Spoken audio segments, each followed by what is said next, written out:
Afternoon. How is everybody today? Good. Yeah. Wow. I'm surprised to see so many hanging in there end of the day. That's awesome. My name is Mandy. I'm with the Fabric Shop Network. We're a trade association for independent quilt and fabric retailers. Anybody in here a Fab Shop member? Excellent. Thank you for joining us. Yeah, we all are. Great. You all are? Awesome. A little bit about our organization. The Fabric Shop Network is the trade association for independent quilt and fabric retailers. We've been in business for 26 years. We help shop owners with business education, networking, marketing programs, and anything else they need help with. We're here to help. So we publish the Fab Shop News Trade Magazine. It comes out 6 times a year, and we also publish websensemagazine.com, which is an online resource for creative retailers. So our membership's $100 on an annual basis, and our members tell us it's the best $100 they spend each year. So with us, and we love this format of having shop owners share with shop owners. That's what we're all about. And so we have a group of shop owners here that are all in different unique businesses and all have different unique stories. So we're excited to hear from them and what's working in their marketing. We say easy marketing, and we had people laugh at us. There's no such thing as easy marketing, right? But we're going to work off of the E's, and if you look at the different E's that are in business, there's so many E's that apply to business and creative businesses. And so later on, we're going to hear from the president, Lori Harsh of the Fabric Shop Network, and she's going to share our 5 E's and kind of lead into the gals up here sharing what their E's are for their marketing. So let's meet our panelists. On the left here, I have Julie Kiersack. Julie acquired Patchwork. She's a full-service quilt shop from Elm Grove, Wisconsin, and it started in 2006. She started, her and her team manage a brick-and-mortar store as well as e-commerce quilt fabric shop, and her mission is to motivate, educate, and have fun with her customers. So Julie's shop motto, which I love, it's always a party at Patchworks, and says getting together with friends is the best way to spend the day. Linda, if you want to raise your hand. We have Linda Cruzy from Cruzy Quilt Designs, where creativity meets comfort in every stitch. So Linda, do you want to share a little bit about yourself? I have a unique quilt shop in Coos Bay, Oregon. It is in my 5,000 square foot house. And I do live there above my quilt shop with my dog, Mr. Macaroni. And I've been in the industry since I was 8 years old when my parents decided to send me to the Y to learn how to sew. And I started making clothes for my friends at school and selling them to them. So I've been an entrepreneur all my life. I've done all kinds of things. I've been a fabric dyer, a pattern designer, and I just love the industry, and I can't believe I don't think I'll ever retire. I will always be doing something within the textile industry. I'm going to have you go ahead and share about you and Lenine Burrow and Always in Stitches. So my name is Cappy Saxton. I belong to the shop called Always in Stitches in Noblesville, Indiana. Lenine Burrow is actually the owner of the shop, so she is the dreamer and I am the doer. So if you think of that dynamic, we're diverse. We opened in 2007. We have yarn, cross-stitch, quilting, sewing machines, classrooms. We're about 9,000 square feet. We have 25 employees, and we love, love, love what we do. I think the most important part for us is the community we've created, and the success that we've had continued when we pivoted during COVID and really kind of learned how to remake our business. And I think that's what's been the real lesson for us as a business, is to figure out how to remarket and re-merchandise ourselves post-COVID. And we've remained successful and continue to grow at a good rate perpetually. So. And here we have Robin Brayson. I put you guys in the wrong order. I'm sorry about that. No, you want to go ahead and introduce yourself, Robin? Do you have my introduction by chance? Or? I do. So Robin is a fourth generation quilter, second generation quilt shop owner, and as a quilt appraiser and textile historian, she knows the history of most fabric companies and can recognize most fabrics current and past. Sometimes her customers call her the fabric whisperer. She is fortunate to take numerous classes with notable teachers throughout the years, and her favorite being Michael Kyle. She is currently at a brick and mortar shop in Massachusetts and started selling mail order with small brochure before the internet became main stage. Having been at quilt shows for years, she can probably answer most of your questions and says she's probably made more business mistakes than you have. And Robin Price, do you want to introduce yourself? I will. My name is Robin Price. My shop is located in Madison, Alabama. You can't hear me? You can't hear me? She says try it now. Okay, can you hear me now? Oh, I can hear me now too. So my name is Robin Price. My shop is located in Madison, Alabama. I was supposed to open in March of 2020. It ended up being September of 2020. So opening a shop at the beginning of COVID has given me lots of experience. I think that learning how to get fabric in and deal when the FedEx truck comes and completely empties, and not knowing when things were going to arrive, and then learning how to deal with all of that fabric. Thankfully, the fab shop, Lori, was awesome and helped me figure out what to do with all of that fabric without marking it all down. So we're an Innova long arm dealer. We have fabric, lots of fabric, and yeah. Welcome.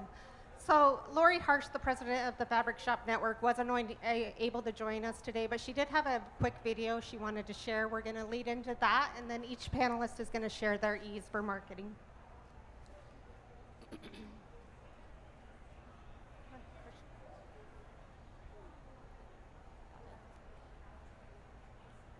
Hi everyone. Welcome to 5 E's for Everyday Marketing. I'm Lori Harsh, the founder of the Fabric Shop Network, the trade organization for independent fabric and quilt retailers. My mindset is a retailer, my passion is retailing fabrics, and my 52 years of retailing continues. Easy everyday marketing is all about interaction, keeping it simple and making it short and sweet. Interaction with existing customers, with new potential customers in your local community and online. Ours, Fab Shop's 5 E's for everyday easy interaction is using one or all of these E words.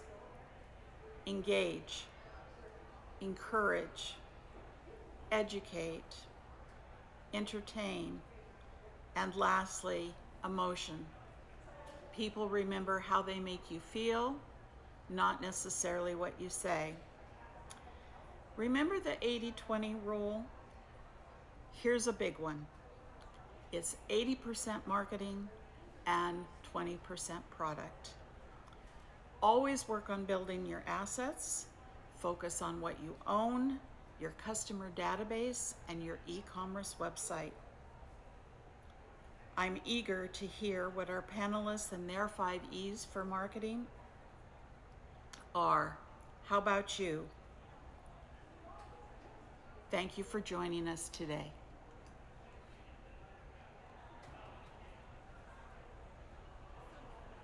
So Julie, we're going to lead off with you. Julie from Patchworks in Wisconsin. Why don't you share with us what your marketing strategies are? Thank you so much. So leading from Lori's 5 E's, by engaging, we at Patchworks, we engage on Facebook, YouTube, and Instagram. There are a ton of platforms out there, and what we have found works successfully for us is to pick a couple, since I don't have a giant team working with me, and do what we do, but do it well. Rather than dabble a little bit in Pinterest or TikTok or such, we've picked 3 in addition to our email and our website and in-store. Encouraging. One thing that we've done, and we have gotten some of our customers to really be our inside influencers, which have been really, really helpful. I have a handful of our VIP customers who I show some product to a little bit easy or a little bit early. And what they've done is they've adopted, and they love, love, love making me things so that I can share it on our weekly lives. They aren't paid sample makers where I tell them what they need to make and I don't keep their things in the shop, but they share things with us. So we've elevated show and tell to a whole nother level, and it's crazy. We're playing with a pattern and someone revived that pattern, turned it around and brought me back something before I was coming here because she wanted to make sure I got to see it before I left for my big trip to H&H. For education and entertainment, I actually create a word in our store called edutainment. I don't treat them as 2 separate things. All of us in the creative world like to be entertained when we're learning things, and so we do a weekly show where we have it as a variety show. I keep it to an hour. I show them some new product. I teach them a little bit of new sexy technique, but then sneak in something that they should know. So showing them how to cut better in the quilting industry to help them be more successful at the end of the day. So including that thing that they wouldn't think they wanted to learn, I sneak it in there in a happy way, and that has been very successful. A bonus word for the ease is experience. And one of the things that we've done since 2020, as many of you have, is we've sort of had a hybrid. We were 100% brick and mortar prior to 2020, even though the shop's been around for 40 years. And now we do that combo online in store. In our weekly lives, what I encourage people, our customer base, to do is saying, just because you're shopping online, don't forget we're your local quilt store. I can still help you pick your fabrics. And so what we've started to do is create that virtual VIP private shopping experience that we do every day for customers in the store. And instead we've extended it in a virtual way and have made our customers feel like top Cadillac clients. And that's how we've done our 3 E's, or Easy E's. Linda, do you want to share with us? So because our shop is in a unique situation where it's located in the bottom part of our house, we engage quite differently. We have a lot of parties. We have barbecues. We have bunko at the quilt shop in the evening, once a month, which has been a huge success, getting people in and creating a community and engaging a community of quilters. And not all of these people knew each other before they started, so we have 16 ladies that come. We have a project, so if they come every month, they get a fat quarter. They pay $20 to come, and they will get to finish a project. Well, they're coming to buy their fat quarters because people have lives, and then they're spending more. So we're finding that by doing these parties that are project-based, but yet we feed them or we give them coffee, they will buy more when they miss one of the parties because they want to do those projects. So we do a lot of entertainment for one of our E's.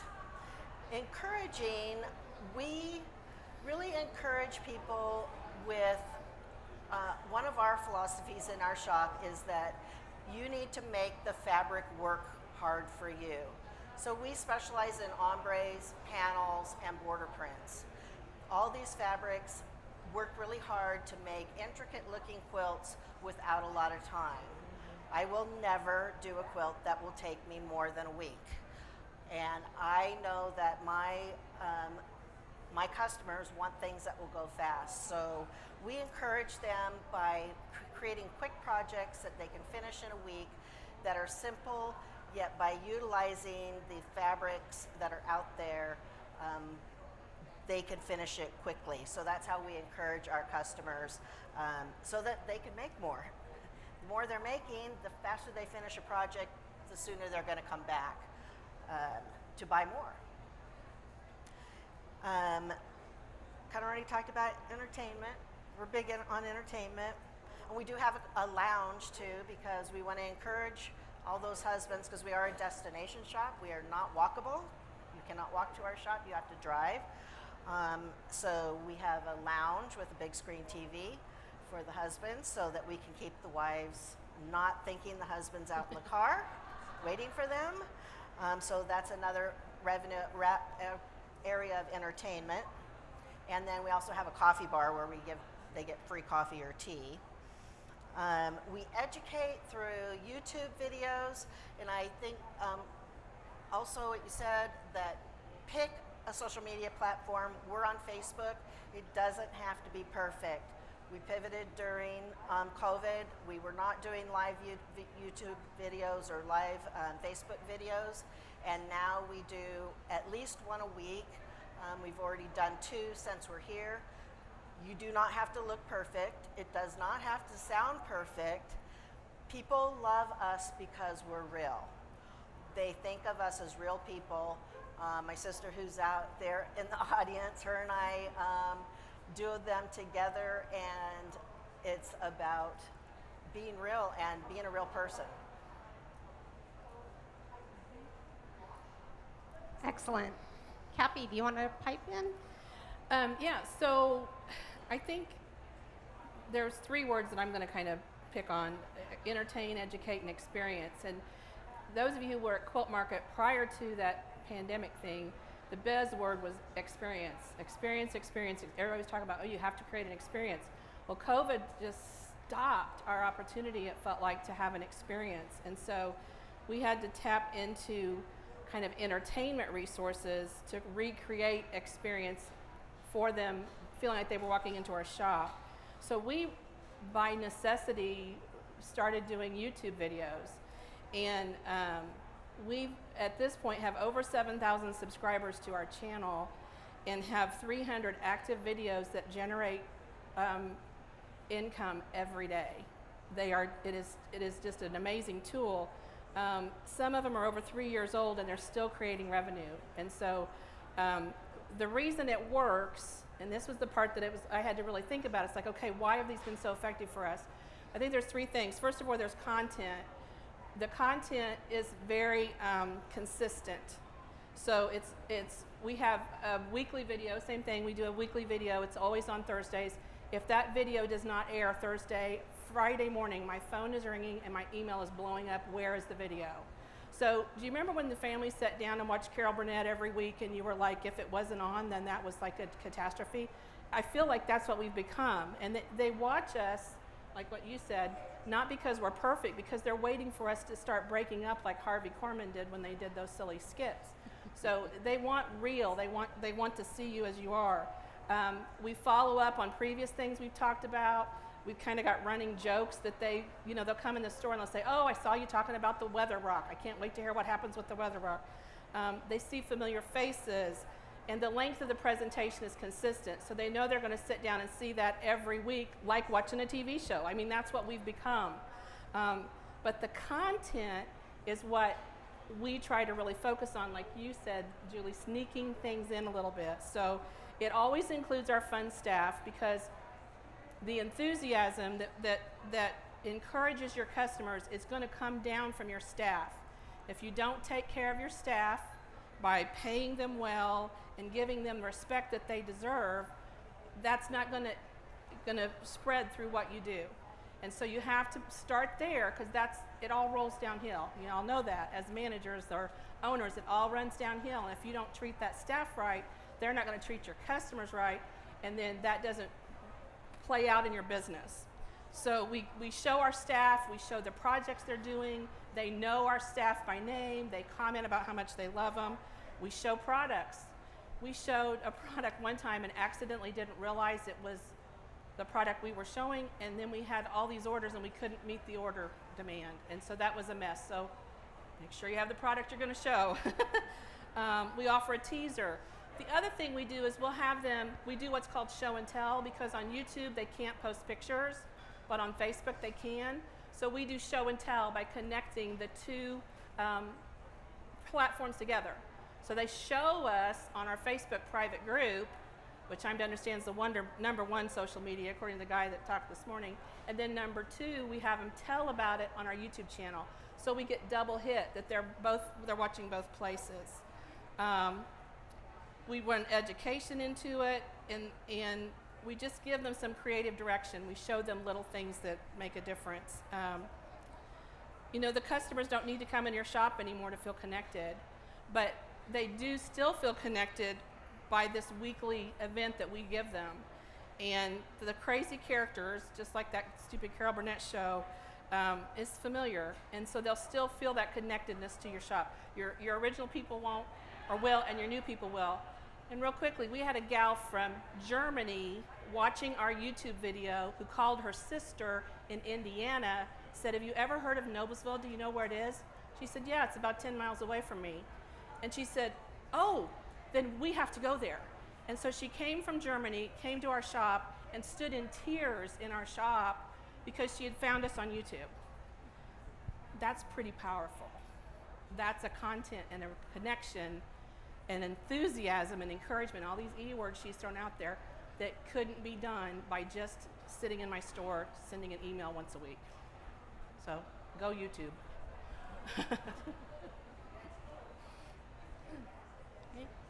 Robin, would you like to share? Well, thank everyone for attending today. I know it wasn't easy for me to get here. It is probably not easy for you. So I focus on education, and this is part of your education for today. So as independent business owners, we have a duty and responsibility to educate ourselves, our community, and our customers. And I'll give you a couple examples of educating the community. I relocated my shop about 2 years ago, and one of my first visitors was the town manager. He came in and he was so glad to have a shop, a quilt shop, an independent woman-owned business in his town. He knew how important quilt shops are across the United States to local communities, and he was so glad to have that. He realized, he said one of the first things is like, "Wow, your customers drive hours just to visit you." And I go, "They'll drive 2 hours just to find the perfect shade of yellow, but then they'll only buy a half a yard. So it doesn't matter." I said, "I'm glad they're bringing a lot of income to the community, maybe not my store, but to the community." And I have a list of what I call Robin's recommendations, and I hand it to everyone. It's little other shops I think they'd be interested in, and then restaurants, and then our town is known as Toy Town, and there's a huge rocking horse called Clyde, so I always direct them to have their photo taken with Clyde.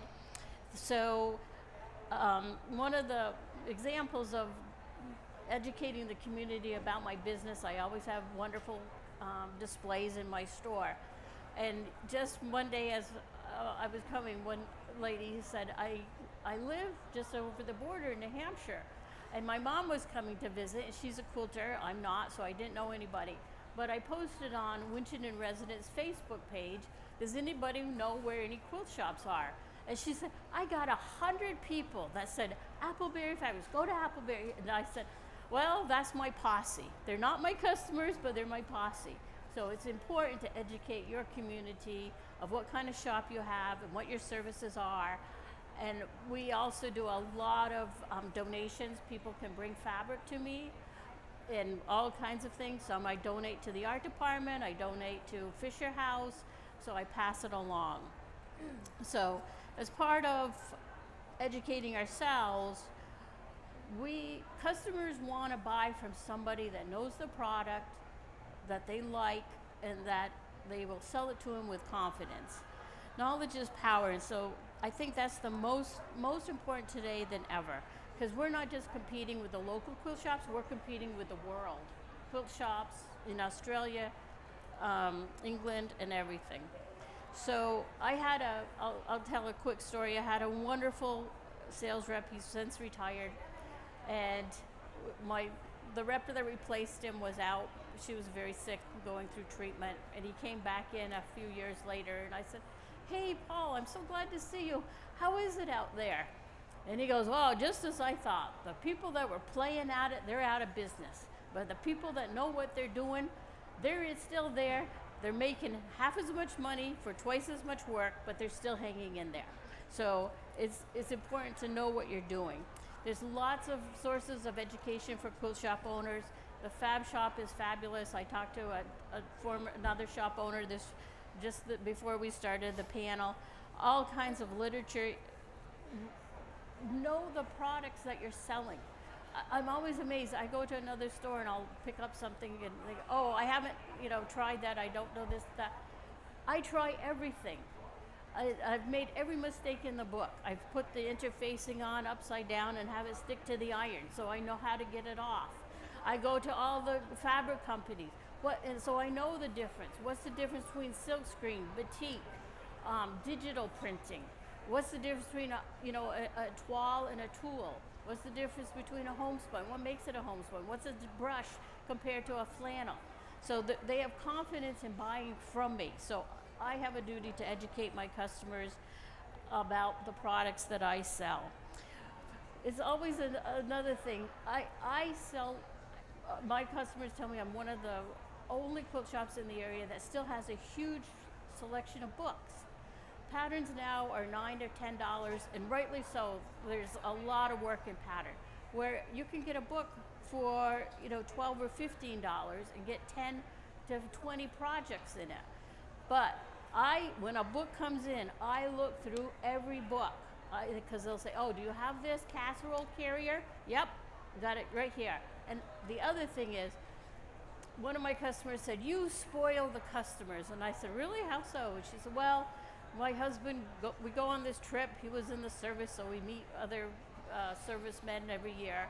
And she said, "I visit a lot of shops, and I'll walk in and say, 'Do you have any yellow fabric?' 'Yep, over there.' And she said, when we walk into your store and somebody says, 'Do you have yellow fabric?' I say, 'Oh yes, I have this, I have this, I have this.' I bring it out, I drape it. I said, 'Oh, what a beautiful different shade of yellow we could use this for.' And then I literally, hand it to them. If you can get the product in their hand, you've got almost half the sale done already, because they think it's their own already. And I'm always saying, you only regret what you don't buy. You're gonna get home and wish somebody's gonna ask about this, and you wish you had bought that book or that fabric or something, because it might not be here next week. We're always changing. Other things that shop owners can do this is kind of hard, but look outside your industry. For a short time, I lived in California. We moved from my husband's job, and I worked in the entertainment industry and the music industry. So they kind of know each other. It's a very small knit community like this. They were always asking me, "Whose daughter were you?" And I'm like, "Nobody, I just moved here. I just got hired." And so one of the things my boss always said, never discount. Throw product at them. If they buy a $12,000 tuba and they want a little shaved off because they're a teacher or whatever, go, I can't really do that. The duty's really high, but you know what? I'll throw in a gig bag. And what kind of mouthpiece do you like? I'll throw that in. So they're getting it at a retail value. We're selling it or giving it at a wholesale value. So little things like that. Look outside your industry. And more importantly, read product descriptions. When you put on interfacing, do you need steam? Do you not need steam? The other thing I'm always saying, if I don't have a product, I can recommend another little shop. But don't give your reins to somebody that's driving another horse. You want to keep them as your customer. It's okay to share a little, but don't drive your customers away. So the last thing we need to educate our customers, know what you have and use it. Every ruler that I sell, I've used. So simple things like weights of thread. What's the difference between? Yeah. 1 minute. Go.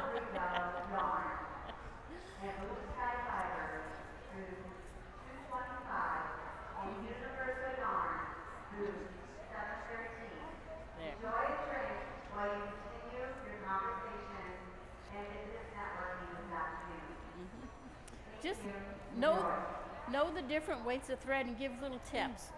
It's amazing how many people, if they're, they forget to wind the bobbin 3 or 4 times if they're going to use the same color, or they will cut off all the little 18, 20 inches of thread and then forget how it came off the spool. I said, always thread your needle first, then cut it, then thread another needle, then cut it, because the thread has a twist. It's all little tips like that that help the customers buy from you. So and just basic things. Educate your customers on how to figure out a binding on a quilt. And the other thing they asked about email. So when I send an email to the customers, I'm in order to get them to read to the bottom, I have a say the secret word. So if I'm having a sale, and one time my husband loves these Hawaiian shirts because it makes him think he's Tom Selleck or something. So I said, say the secret word as you cash out Hawaii 5-0. And if they said the secret word, they got a really nice nautical notebook and a pen. And everybody was getting these, and they go, well, how come? And I said, oh, did you read the email? Yeah, I read the email. Did you read it to the bottom? No. Well, you got to read it to the bottom. So I train them to read to the bottom for the secret word. Everything we do is marketing. If you meet somebody in the grocery store, it's marketing. Make sure your label is on everything.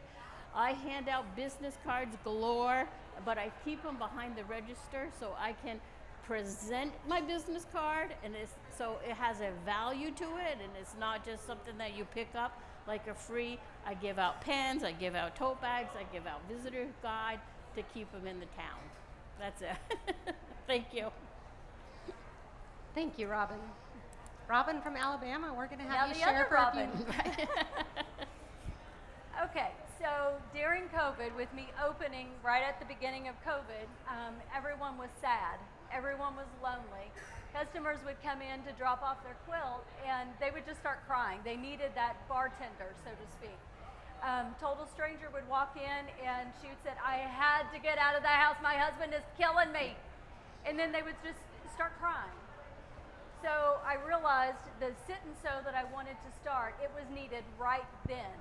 So instead of the 6-foot tables that I had for my classroom, we pulled all those out, put them in the back room where we did not have storage, and got all 4-foot tables. My husband, with his wonderful measuring tape that he loves to get out to tell me that I don't have enough space in the aisles for everybody to get through, and throw that thing away. But he got out there and measured from chair to chair to make sure that everybody was 6 feet away.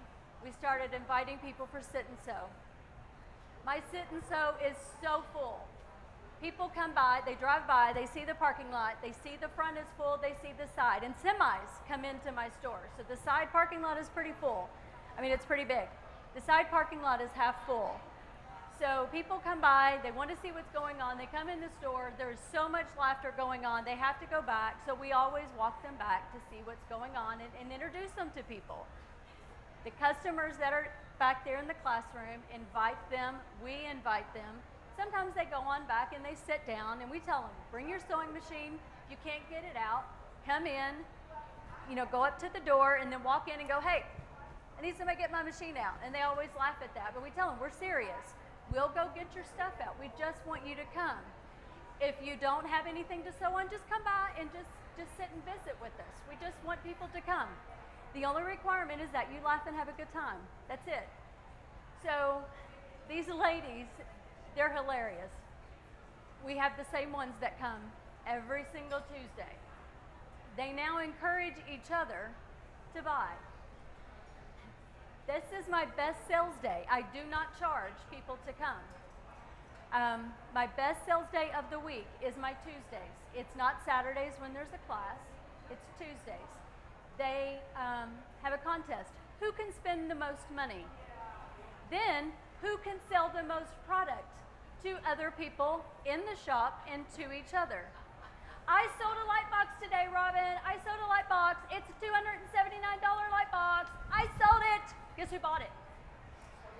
So, they create that excitement, and of course I'm excited. And when I told them, you all, this is not about coming here and buying things, because some of them do not have the money. I want you to just come and enjoy the shop and just enjoy each other. This is about building a community. I can't build a community if you all aren't here, and if you all are pressuring people to buy stuff, they're not going to come anymore. Oh, you just go back in your office or just sit down and be quiet. We know what we're doing. We want to support you. We want you to remain here. And the people that can't afford it, they won't buy. They know we're not pressuring them.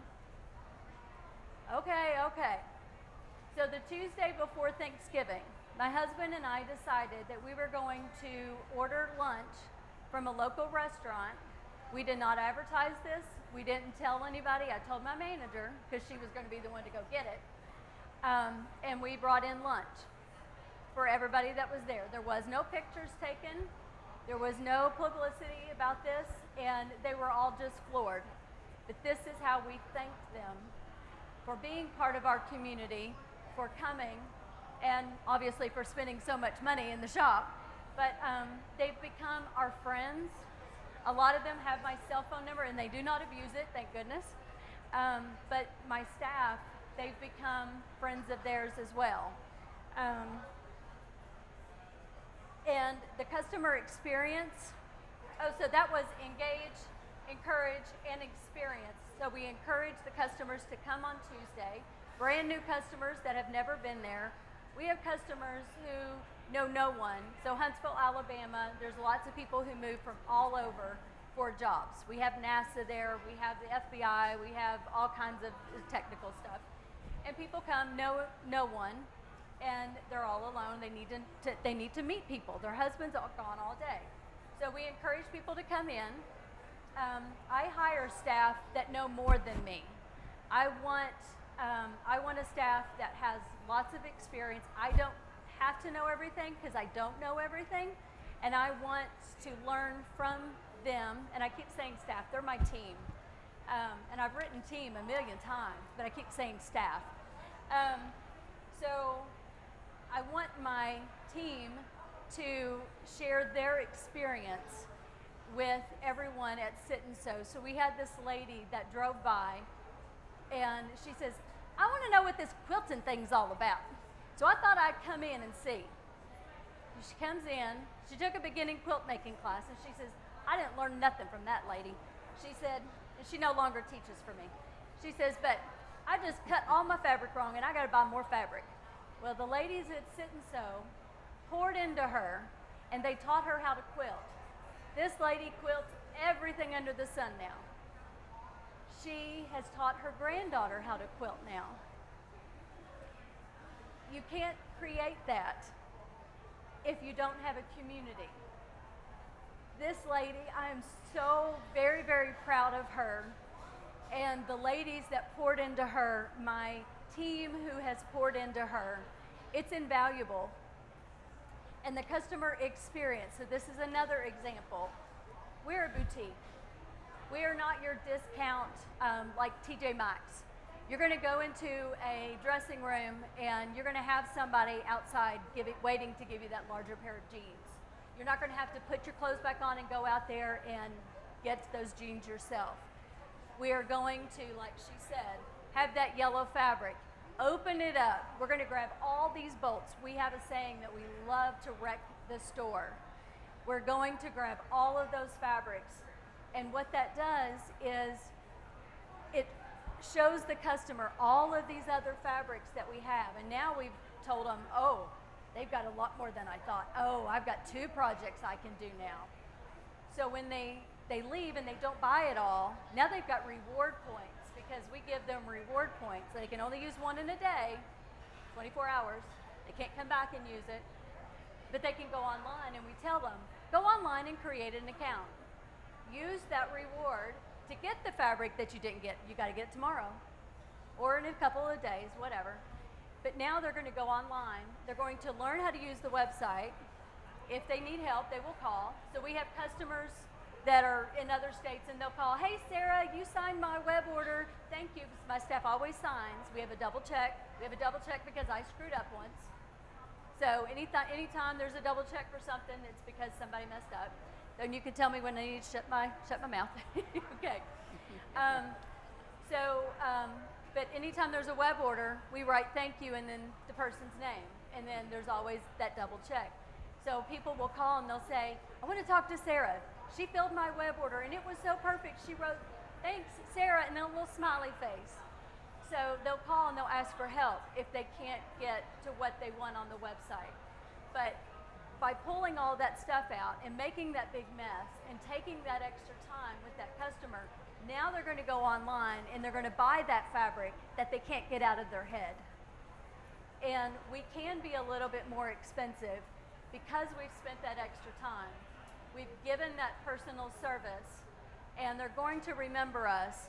They can go to that discount online store, that great big huge store that had 200 yards of fabric, but by the time that order is filled in 5 weeks, that fabric may not be there.